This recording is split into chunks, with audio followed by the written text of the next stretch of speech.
Saya Allah Subhanahu wa Ta'ala, Tuhan yang manusia, Raja yang manusia. Ya, kalian semua masuk surga. Presiden surga, presiden surga. Jokowi surga, Jokowi surga, Jokowi surga. Ya, Allah Maha penerima tobat, Allah Maha penyayang, Allah Maha Esa, Allah Maha Agung, Allah Maha bijaksana. Saya Allah, Allah saya, Allah. Komentar mana? Komentar mana? Saya Allah. Allahu Akbar. Subhanallah. La ilaha illallah. Astagfirullahaladzim.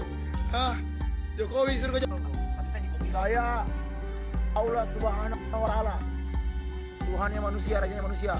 Kalian semua masuk surga. Anapang masuk surga semua, anapang. Anapang masuk surga semua, anapang.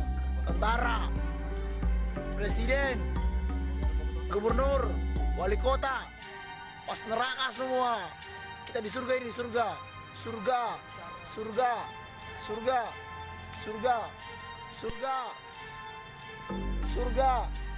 Saya Ibu Hadijah, orang tua dari Chandra, yang videonya viral di media sosial terkait ia mengaku sebagai Tuhan serta mengatakan presiden, tentara, camat, gubernur masuk neraka.